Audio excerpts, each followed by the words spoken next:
দর্শক, এই মুহূর্তে এভার কেয়ার হাসপাতালের সামনে আছেন বিশেষ প্রতিনিধি সিকান্দার রেমান। সরাসরি চলে যাচ্ছি সেখানে। রেমান, বেগম খালেদা জিয়ার শারীরিক অবস্থা এবং চিকিৎসা নিয়ে সবশেষ কি খবর আছে আপনার কাছে? বেগম খালেদা স্বাস্থ্যের অবস্থা যেটি আজকে বিকেলে বা সন্ধ্যা নাগাদ দলের স্থায়ী কমিটির সদস্য ডক্টর এবিএম জাহিদুদ্দিন তিনি বেগম খালেদা জিয়ার ব্যক্তিগত চিকিৎসক তিনি আলোচনায় ভিড় করে আজকে স্বাস্থ্যের অবস্থা জানাবেন। তবে হাসপাতালে তিনি চিকিৎসার অবস্থা রয়েছে। এখানে যারা চিকিৎসক তারা জানিয়েছেন আমাদেরকে তার অবস্থা অপরিবর্তিত রয়েছে, অর্থাৎ যে ওষুধগুলো তাকে দেওয়া হয়েছে সেগুলো তিনি নিতে পারছেন। এর আগেও যেটি ডাক্তার জাহিদ হোসেন ব্রিফিংয়ে বলেছিলেন।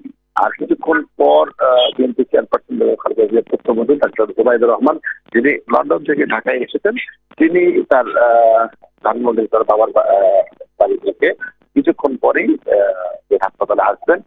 এখন ছোট ছেলের স্ত্রী আরাফাত রহমান কোকর স্ত্রী এখানে আছেন বেগম খালেদা জিয়ার সেই এবং দলের নেতা কর্মীরা বলতে আসলে হাসপাতালের বাইরে অবস্থান করছেন।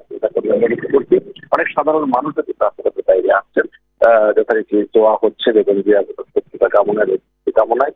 যদিও দলের পক্ষ থেকে বারবার বলা হচ্ছে যে হাসপাতালের সামনে এসে ভিড় না করতে, সাধারণ রোগী কিংবা এখানে আবাসিক এলাকা সাধারণ মানুষের জন্য কোনো সমস্যা না হয় সেজন্য হাসপাতালের সামনে এসে ভিড় না করার জন্য বিএনপির পক্ষ থেকে বলা হচ্ছে। এবং মসজিদে দোয়া হচ্ছে, সেই সব দোয়া শরীর করার জন্য বলা হচ্ছে। বাতাবাড়িতে মেয়েদেরকে দোয়া করার জন্য বলা হচ্ছে, কিন্তু হাসপাতালে এসে ভিড় না করার জন্য বলা হচ্ছে। অনেকের সঙ্গে আমরা কথা বলেছি, তারা বলেছেন আবেগ মানে না, আবেগের কারণেই তারা বেগম জিয়ার প্রতি ভালোবাসায় হয়তো তারা জানে যে এখানে আসতে দেখতে পারবে না, কিন্তু তার কি অবস্থা সেটা জানতে তো পারবে।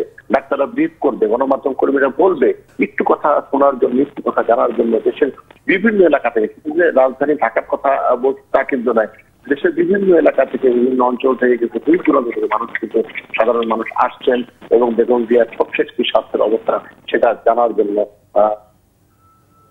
ধন্যবাদ রেমান।